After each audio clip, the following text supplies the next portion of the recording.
Hey, mambo vipi guys? It's your boy, therapist wako. Naitwa Rizam na hii ni Love Therapy.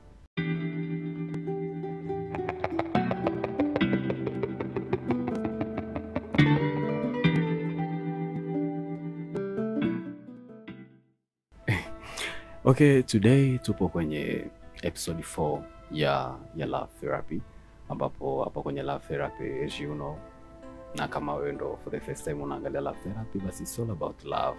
It's all about knowledge kuhusiana na mahusiano, ndoa na vitu kama hivyo. Na kwa episode ambazo tayari nimezifanya nyuma, kwa maana ya episode 1, episode 2, episode 3, nilikuwa nikizungumzia sana kuhusu wanawake kwenye mahusiano, mistakes ambazo wanazifanya, makosa yao na vitu kama hivyo.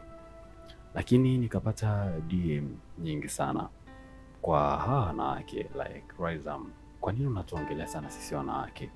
Kwa nini uongelee wanaume? Kwa sababu wanadai pia wanawake wanapitia mambo mengi kwa wanaume ambao wapo kwenye mahusiano. Na mimi kama love therapist nikasema napaswa nifanye kitu.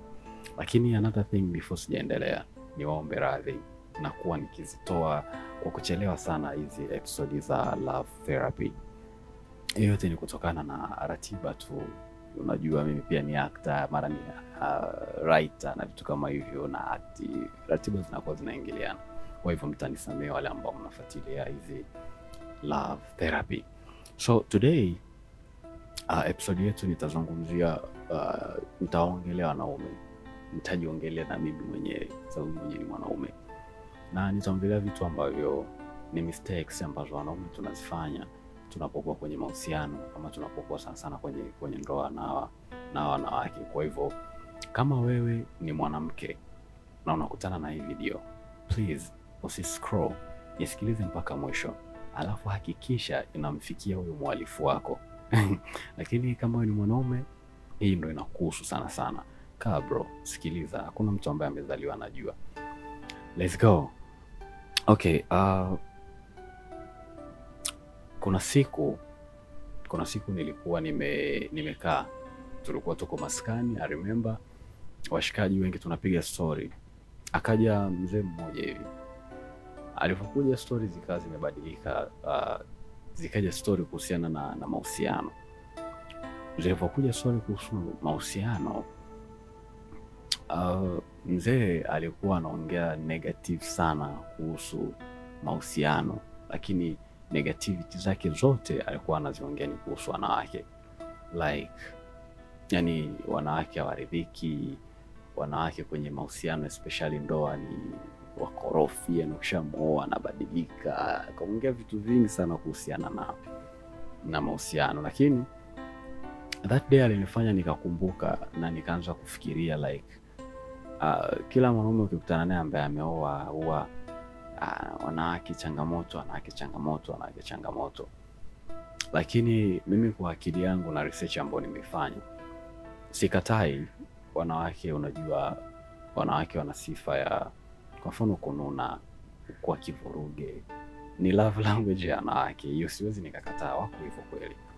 Lakini ukiona mwanamke kwa asilimia kubwa kwenye mahusiano wa ndoa amebadilika na amekuwa haeleweki, kwa asilimia kubwa sana sisi wanaume ndio huwa tunasababisha. Na sababu, kwa mfano, sisi Waislamu kwenye Qur'an, Mwenyezi Mungu anasema ar-rijalu qawwamuna 'ala an-nisa, mwanaume ndio kiongozi wa mwanamke. Na mara nyingi wanawake ni kama vio wana reflect kile ambacho sisi tunawafanyia ama tunawaonyesha. So leo nitaongelea vitu ambavyo wanaume huwa tunavifanya kwenye mahusiano ambavyo vinapelekea wanawake pengine kubadilika, alafu baadaye sisi tukaanza tena kulalamika kwamba wanawake wamebadilika. Cha kwanza, kama mwanaume unapaswa kuelewa kwamba kuwa na mwanamke kwenye mahusiano haimaanishi umepata mfanyakazi. Narudia, kuwa na mwanamke kwenye mahusiano haimaanishi kwamba huyo ni mfanyakazi wako. Inamaanisha huyo ni mwenza wako, ni msaidizi wako katika maisha. Yani wewe binafsi ulikuwa hautoshi, na ndio maana ukamhitaji yeye. Ungekuwa unajitosheleza kwa 100%, usingemhitaji mwanamke kwenye maisha yako. Kwa hivyo huyo ni msaidizi wako katika maisha kama jinsi ambavyo wewe ni msaidizi kwake kwenye maisha. Kwa hivyo mentality ya wanaume wengi ni kwamba by the time unamfuata yule mwanamke mwanzoni, alikuwa unamtreat like kitu fulani cha thamani. Ulitumia muda wako mwingi, ulitumia akili, ulitumia ushawishi, ulikuwa mvumilivu alipokuwa anakusumbua, ukamsikiliza, ulikuwa unachat naye mpaka saa 9 usiku, ulikuwa hivyo. Ni kwa sababu hiyo ndo nature ya mwanaume kwa mwanamke. Yani vile ambavyo ulikuwa unamtreat mwanamke kipindi unamtaka, ndivyo namna ambavyo inatakiwa umtreat mwanamke for the rest of your life. Sasa bahati mbaya sisi wanaume tukishawapata wanawake uwaga tunajisahau, tunahisi tumemaliza. Lakini ukweli wa mambo ni kwamba unapompata mwanamke na akakukubali, ule ndo mwanzo wa kuelekea milele kati ya wewe na yeye. Sasa tukishawapata wanawake uwaga tunajisahau kabisa. Yani kazi inaobaki kwao ni wao wafue, wapike, wanyonyeshe watoto, wafue, wapige deki sijui. Yani wanageuka tena ni wafanya kazi na sio binadamu ambao tunaishi nao ndani. Yani wanakuwa kama vile ni wafanya kazi, yani kama vile tunawalipa mwisho wa mwezi. This is so wrong. Unapaswa ukimpata mwanamke umtreat kama namna ambavyo wewe unapenda uwe treated. Yani namna ambavyo wewe unapenda kutreatiwa vizuri, kama jinsi ambavyo wewe unataka aongee nawe kwa upole, si ndio? Aongee nawe kwa mahaba, kila wakati ya kujali, si ndio? Hivyo naye pia anataka umtreat. Kwa hivyo mentality ya sisi wanaume kufikiria kwamba wanawake ni wafanyakazi wetu wa nyumbani, kwamba kazi yake ni kukufulia wewe, kukupikia wewe, sio kukufanyia. It's all about us. Yani unakuta mwanaume yeye tu ndo anataka afanyiwe vitu. The question is, wewe unamfanyia nini wewe mwanamke? Okay, mwingine atauliza, kwani hapa ndani hauli, kwani hauvai? Bro, before hajakutana na wewe kwa alikuwa anatembea uchi? Before hajakutana na wewe ulimkuta anautapia mlo? Ulimkuta ni mwanamke anapendeza, ana shape, ana ngozi imenawiri vizuri kwa sababu alikuwa anatumia skin care, alikuwa anakula, alikuwa anavaa, ndio maana ukamwona ukavutiwa naye. Sasa ukishampata unaanza kumtreat kama mfanyakazi.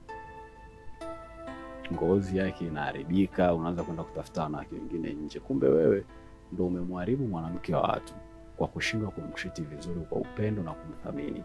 Sasa amekuwa kama msukule, unaanza tena kwenda kufuata wasichana wengine nje. Kumbe ambacho ulitakiwa kukifanya ni kumtengeneza mwanamke wako aliyoko ndani awe mzuri kama ulivyomkuta kipindi unamfuata. Kwa hivyo wanawake tukiwa nao kwenye mahusiano, guys, hawa ni wasaidizi wetu katika maisha, hawa ni partner wetu katika maisha na sio wafanya kazi.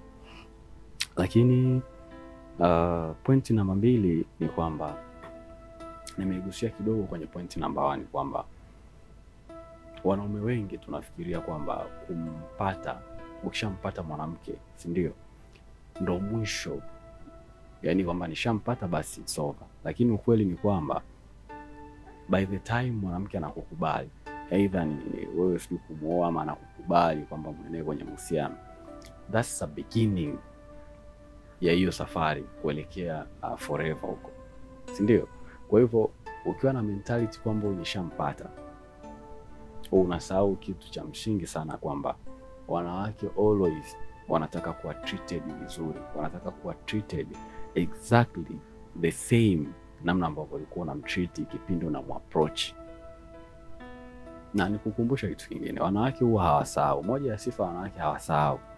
Kwa hivyo ile nguvu ambayo ulikuwa unaitumia mwanzo kwake, amini mimi, ndio ilikuwa inakutofautisha wewe na wanaume wengine waliokuwa wanamtaka wewe mwanamke.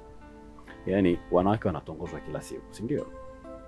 Anatongozwa na Juma, anatongozwa na Hasani, anatongozwa na Ilikana, anatongozwa na watu kibao. Sasa mwanamke unajua tofauti ya wanawake na sisi huwa tunawafuata wanawake ambao tunawataka, ila wanawake wengi huwa wanasubiri wanaume wawafuate alafu wao ndo wachague. Kwa hivyo ukiona mwanamke amekukubali wewe, ina maana kuna vitu ulivifanya kipindi wewe unamfuata ambavyo vilikutofautisha wewe na wanaume wengine wote ambao waliwakataa. Sasa mistake ambayo utaifanya wewe ya zamani, ukishampata unaacha kufanya vile vitu ambavyo ndo vilisababisha yeye akakukubali wewe. Umeona mahali kimbembe kinaanzia? Kwamba alikukubali kwa sababu ulikuwa unamtreat vizuri, ulikuwa unamsikiliza, ulikuwa haumfokei ovyo, ulikuwa unamthamini. By the time umempata, hivyo vitu vyote unaacha kuvifanya. Unatarajia nini bro? Kuna mambo mawili, akuchiti ama na yeye abadilike ili aendane na wewe jinsi ambavyo unamtreat. Kwa hivyo kumpata mwanamke au mwanamke kukubalia wewe kwenye ndoa ama kukubalia kuanza naye mahusiano sio mwisho bro. It's just a beginning ya hiyo safari kuelekea forever and ever huko mwisho, si ndio? Kwa hiyo unapaswa kumtreat tena vizuri kuliko ambavyo ulikuwa unamtreat mwanzo, ili ku earn trust ya mwanamke, ili ku earn upendo wa mwanamke wa dhati. Kwa hiyo ukishindwa kufanya hivyo, ina maana mwanamke lazima atabadilika na utaanza kulalamika na kupiga makelele kwamba wao wamebadilika, heshimu, afanye na hivi. Lakini ukisahau kwamba you are the reason behind yeye kubadilika na kufanya vitu kama hivyo. Na okay, another thing ni kwamba hii inabidi niongee deep sana. Wanaume wengi bado tuna mentality kwamba kwa kuwa sisi ni kichwa cha familia basi we are always perfect. Yani wewe chochote unachokifanya wewe ndo sahihi. Let me tell you this bro. Wanawake wana akili. Ya kama ukuwahi kuambiwa au ukuwahi kusikia, ni kweli wanawake wana akili. Na vitu vingi kwenye familia kwa asilimia kubwa anayejenga familia ni mwanamke. Yes, mwanamke ndo mlezi. Mwanamke ndo anaiona familia kuliko ambavyo sisi wanaume tunaiona. Sisi tuna sehemu yetu in a way ya kujenga familia, lakini wanawake ndo wana play part kubwa kwenye kujenga familia. Sasa wewe sio Google bro. Yani wewe unataka kumsikiliza mwanamke, wewe maamuzi yako wewe ndo ya kwako. Sasa maisha hayaendi hivyo bro. Wewe mwanamke unaishi naye na yeye pia na mawazo yake, na yeye pia na mchango wake kwenye hayo maisha. Kushindwa kumsikiliza mwanamke wako, unajua kuna vitu viwili. Kuna kumsikiliza mtu na kukubali kile anachokuambia. Hivyo ni vitu viwili tofauti. Ukishindwa kumsikiliza mwanamke wako, ina maana kuna asilimia fulani hivi ya moyo wake unakuwa umeikosa tayari, kwa sababu mtu yote ambaye hakusikilizi it means hakuamini na hakupendi. That's it. Sasa wanaume wengi tumekuwa tukitumia nguvu na akili zetu tu kwenye kila kitu. Msikilize mwanamke, mpe nafasi, msikilize ushauri wake. Hakuna mwanamke ambaye anakupa ushauri ili haribu familia ama aongee vitu ambavyo havina maana. Sometimes wana vitu vya msingi ambavyo wanataka tuwasikilize. Just kumsikiliza tu. Mpe muda. So ukuta mwanamke anataka kuongea na wewe kitu mwezi mzima, wewe uko bize tu, unajifanya unatafuta hela, uko bize tu. Bwana Hasani, wewe mwanamke akitaka kuongea na wewe, yani umsikilizi, uko bize na mambo yako kila sasa. No. Mpe muda mwanamke, msikilize. Tena ukimsikiliza sio unamsikiliza huko sio unachezea simu. No. Mpe sikio, yani msikilize kwa makini, anataka nini, anazungumza nini. You understand? Hii itakusaidia ku earn trust pia mwanamke. Another thing ni mfumo dume. Wanaume wengi tuna mfumo dume, ambao mfumo dume ndo unajumuisha hata point ya kwamba wanaume watu wasikilize wanawake zetu. Mwanamume kuwa mwanaume kwa mwanamke wako sio kutumia nguvu ama kufanya vitu vya ovyo. Tafsiri ya kuwa mwanaume kwenye mahusiano ni wewe kulead, kuongoza kwa ufanisi, kwa hekima na kwa mapenzi, kumuongoza yule mwanamke wako na kuiongoza familia kiujumla. Mimi nadhani hawa wanawake walivyoumbwa ni mapambo. So nadhani wanawake ni mapambo namna walivyoumbwa. Kama kuna sehemu ambayo utakiwa kutumia nguvu kwa namna yote, ni kwa mwanamke. we just muangalie mwanamke namna alivyoumbwa. Angalia mwili wake jinsi ulivyo. Ni sehemu gani ambayo unaweza kutumia nguvu kwenye mwili wa mwanamke? Hajaumbwa hivyo kutumiwa manguvu mwanamke. Mwanamke ameumbwa awe treated vizuri. Sawa, apewe muda, mapenzi. That's how mwanamke anapaswa kuwa treated. Kama una hamu ya kutumia manguvu ama limfumo dume la kuendesha kama dikteta, sio kwenye mapenzi, sio kwenye mahusiano, sio kwenye ndoa. Nenda tafuta huko wanaume wenzako, nenda ulingoni, pigana, nenda kagombane na watu kazini. Lakini unapofika kwa mwanamke wako, bro, be a gentleman. Mtreat your mwanamke vizuri, mheshimu. Sasa mwanamke anadeki nyumba, let's say wewe unakuja na maviatu yako machafu, unapita yani you don't even fucking care yani. Shida nini? Wewe ndo unalipa kodi, wewe ndo kitu cha familia. Bro, you are stupid.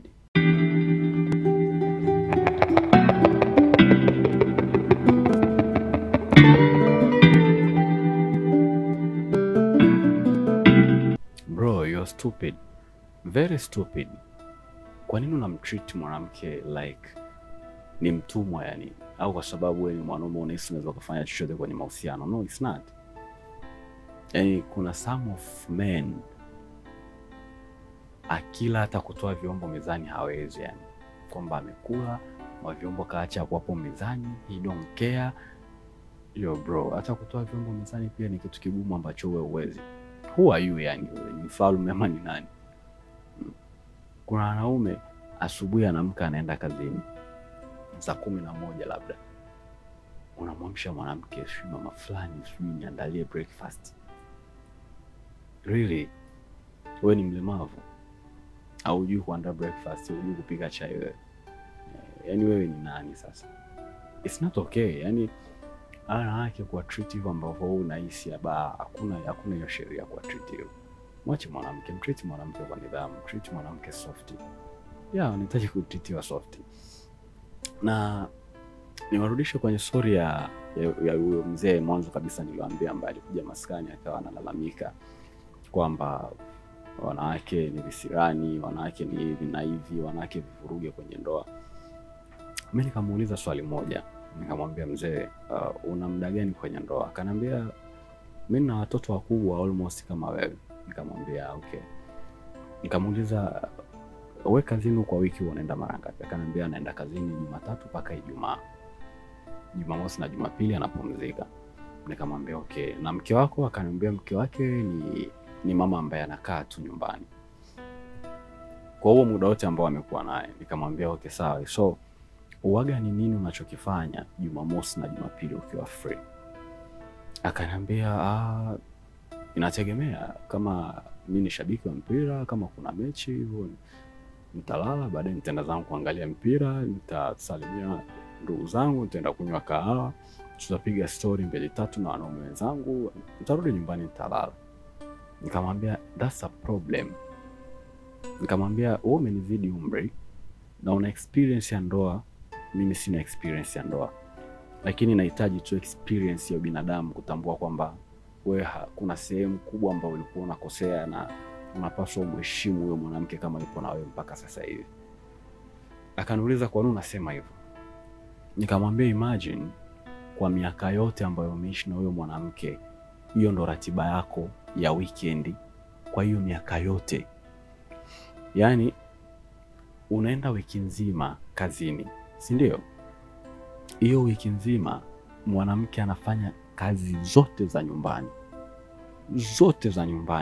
Sawa? Na hiyo weekend bado anafanya kazi zote za nyumbani. Yani maisha yake yote amekaa kwenye cage, ni kama mfungwa ambaye yeye haendi outing, labda aende msibani na kwenye harusi mara moja. Maisha yake yote ameyaishi nyumbani. Wakati huo wewe unaenda kazini, ukitoka unaenda kwa washikaji zako, unaenda kuangalia mpira, unaenda kunywa kahawa, unafanya kila kitu ambacho wewe unakitaka kwenye maisha yako. Nikamwambia that's wrong. Nikamwambia kwa hapo sasa hivi ulipo, naomba nikuambie kitu kimoja. Mfanye hivi, wewe mwanamke ambaye unasema ni kisirani na nikivuruge, sijui ana mdomo anakujibisha na nini, hiyo weekend ambayo wewe unakuaga free, amka asubuhi na mapema, muandalie wewe mwanamke breakfast. Muandalie breakfast vizuri, nenda muamshe kitandani. Muite majina mazuri. Mke wangu kipenzi, good morning. Pige busu pale. Mwambie mama, nimekuandalia breakfast. Sawa, ila before that nataka twende bafuni tukaoge. Nenda naye bafuni. Oga naye. Maliza. Fute nywele zake vizuri. Fanya mpake mafuta everything vizuri. Mletee breakfast kitandani pale. Have my breakfast pale. Taratibu, tabasamu jingi. Unajua? Ongea naye kimaaba pale. Unajua kwamba ndio mke wako. Mkimaliza breakfast, ondoa vyombo vile. Rudi kaa naye, ongea naye. Mwambie sasa, mke wangu, sikia mama, leo mimi nipo weekend free, si ndio? Na wiki nzima wewe waga unakuwa unafanya shughuli zote za hapa nyumbani.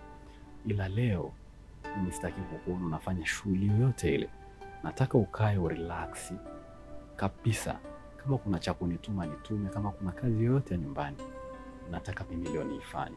Yaani leo mimi nataka wewe tu mke wangu ukae urelax. Muulize mchana anataka kula nini. Akwambia anachotaka kula. Nenda andae hicho chakula ambacho yeye anataka kula mchana. Yeye muache kama anaangalia TV, kama anataka kulala, kama anataka kukaa pembeni yako wakati unapika, kama anataka kukusaidia kukata vitunguu, it's okay. Muandalie lunch vizuri. Shanda lunch, pakua, tenga, fanya kila kitu kwa ajili yake pale. Mke wangu karibu lunch. Mlishe wewe mwanamke bro. Mlishe kwa mkono, yeah. She's your wife, mlishe kwa mkono. Kula, maliza. Mwambie sasa, mke wangu kipenzi, nataka tukapumzike. Kaa kidogo, nendeni mkapumzike. Kama kuna energy na nini fresh, piga pale mzigo wako vizuri kabisa mchana hiyo. Oga, lala. Mkiamka ile baadaye, kaa naye. Mwambie sasa, mama, usiku sitaki tukae nyumbani ama sitaki tule nyumbani. Chagua sehemu yoyote ambayo unataka wewe kwenda kula. It's depend na kipato chako, whatever, hata kama ni kibanda umiza popote pale. Mpeleke out mwanamke wako. Mchagulie nguo, mpigie nguo pasi. You understand? Mtoe out yo mwanamke. Hata kama unaita Bolt ya bajaji, kama una gari, it's okay. Nenda naye. Ukifika kule bro, ukifika usiwe kiazi. Mfungulie mlango. Na muelezee huyu mzee, nikamwambia mfungulie mlango hilo eneo ambalo mnaenda kula. Mvutie kiti mwanamke wako akae. Mlishe. Mhudumu akija mezani, usiache yeye ndo aongee kwamba anataka nini. No, unapaswa kujua tayari mwanamke wako anataka nini. Mwambie mhudumu, mletee mke wangu kitu fulani na fulani, na mimi niletee kitu fulani. You understand? Mhudumu anapovileta vile vitu, so yeye aanze kumwekea mke wako mezani, sijui amfungulie. Wewe chukua upendo, mtreat mwanamke wako popote ambapo unakuwa naye. Have night dinner. Ndio. Nikamwambia ukimaliza kwa have night dinner, pata muda wa kuongea naye. Mwambie mke wangu kipenzi, nashukuru sana wewe kuwa sehemu ya maisha yangu. Naamini mimi sio mwanaume handsome, ama mimi sio mwanaume ambaye ndo nina hela, ama mimi sio mwanaume special sana kushinda wanaume wote ambao wamekufuata. Lakini umeamua kuwa na mimi kwa sababu ya moyo wako wa upendo. Nashukuru kwa kuwa na mimi, nashukuru kwa kunitreat, kwa kunilelea familia. Sina cha kukulipa isipokuwa nitajitahidi kukupenda kadiri niwezavyo, at least nirudishe fadhila. Ongea naye pale maneno mazuri, mkumbushe unampenda, mkumbushe unamthamini, mkumbushe kwamba wewe unakuwa busy lakini wewe unamwaza, mkumbushe kwamba she is still beautiful, bado yeye ni chaguo lako. You understand? Ukimaliza, rudi naye nyumbani bro. Ukifika mtoe nguo zile. Sawa? Nendeni mkaoge. Nikamwambia ukishafika kwanza kuoga, ukirudi mzee, mpige show moja kali sana. Yaani mpige show moja nzito sana. Ukimaliza, malizeni mambo yenu afu mkumbatie. Mpige busu la good night. Nikamwambia ukishafanya yote mzee, akiamka saa 8 ya usiku akaanza kupiga makelele na kukufokea, basi huyo mwanamke afai. Lakini kama mwanamke anayekupigia kelele ni mwanamke ambaye tangu umekuwa naye wewe umemfanya kama mfanyakazi wa ndani, umemfanya kama mfungwa, umemfanya kama vile msukule huko ndani, wewe unaenda duniani unafanya kile unachokitaka, ila yeye ni mwanamke tu wa nyumbani na madera yake. Pengine hata perfume umnunuli tena, mafuta ya usoni sio ya kupaka umnunuli tena. mafuta ya nywele haumnunuli tena, hela ya kusuka haumpi tena, yani umemgeuza mfanyakazi. Hivi ni mwanadamu gani ambaye ataendelea kukupenda kwa hivi ambavyo unamtreat? Hakuna bro. Yani wewe rudishe vice versa, wewe mwanaume. Tukunyime kwenda kuangalia mpira, tukunyime kutoka, tukunyime kila kitu, alafu tukwambie tu tunakupa chakula sijui kwani hapa nyumbani ya uli. Lazima utaboeka bro. Kwa hiyo nikamwambia yule mzee, sometimes mzee alinisikiliza na akanielewa, akaniambia nitaenda kuapply. Kwa hivyo ninachomaanisha ni nini? Wanawake ni binadamu kama tulivyo sisi. Ni binadamu kama tulivyo sisi. Wewe mwanamke sio msukule bro. Hivi kwa mfano mke wako kumtoa out mkaenda mkala, kwa sababu si mke wako, unamwambia ukweli hata kama una 10,000 wa mamake. Mimi hapa mfukoni nina 10,000 mke wangu, ila natamani tutoke tuanze tukale, tunywe na soda, turudi nyumbani. Chips ni bei gani kaka? Zege, mwanamke anapenda zege, mtoe, lakini ina add kitu kwamba bado unamthamini. Unajua, nenda toka naye hata mkale ice cream hata 2,000. Fika pale useme ice cream, mlishe mke wako mbele za watu pale, tembea naye barabarani hata umemshika mkono basi. Sasa wewe ushampata mwanamke, unamtreat kama hata wanyama kuna sawa na achiwaga wakali majani. Yani wewe utaki atoke, utaki chochote, utaki atoke mwenyewe, bado utoki naye. Sasa wewe ni mshirikina ama? Baadaye tunaanza kulalamika wanawake, hivi wameanza kutujibu. Anaanza kukujibu kwa sababu mwanamke anakuvumilia kwa muda mrefu, na nature ya binadamu akichoka kuvumilia lazima ataionyesha hasira yake. Kwa hivyo sio kwamba wanawake wanapenda sana kuongea, ama sio kwamba wanawake ni wavurugi.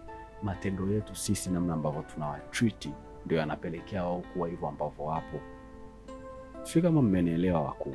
Kwa hivyo mwanamke inapaswa umtreat exactly vile ambavyo ulikuwa unamtreat kipindi unamtongoza.